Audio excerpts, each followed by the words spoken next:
So this financial year ahead is a really significant one for Post Office. You'll see a lot of change again, all about fixing and improving the customer experience. More will go online, and you'll also see a lot more interaction between online and offline.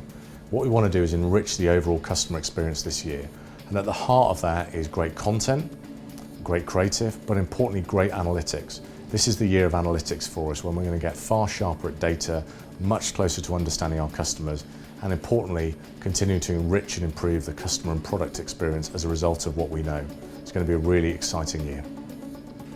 One of the really important things we've got to do is get our message out there to explain to our consumers how the Post Office is changing, and digital is a really important part of that. Oliver have joined us at a critical moment where we need rich, deeper, better content to explain what the business is about and where we're going. The Post Office is currently reshaping its entire digital presence, and to help facilitate some of that thinking and that redesign, we looked into what content's already available, what purpose it fulfills, and then looked into how we can bring people to the Post Office website using content. So, for example, on Outbrain or other syndication platforms, how we can capture someone's interest, bring them to the site, and then give them more interesting content that will hopefully keep them coming back to the website, and help them understand that the Post Office is an authority in the area of financial services. So one of the key elements of our approach to this is that we're testing everything that we do. We're using A/B and multivariate testing depending on what the content is. Certainly in terms of things like tone of voice. Tone of voice is not really a fixed thing in most instances. It's kind of like a slider.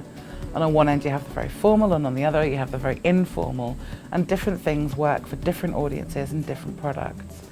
So for each piece we're writing to start with, we're looking at kind of where on that slider we need to be. Do people respond better to something that's very formal, especially given that this is financial services? Or is that sort of friendlier, less formal approach more appealing? Is it working better, and is it engaging people in other parts of the site, into booking appointments, that kind of thing? We'll look later into other areas. So either A/B, putting two versions of a piece up against each other and testing for one thing, or multivariant, so things like titles or calls to action will be slightly different, and we'll test them across usually 2 weeks, just to sort of see what works, what doesn't, where do people go next, and then we can start to feed that back into the content strategy.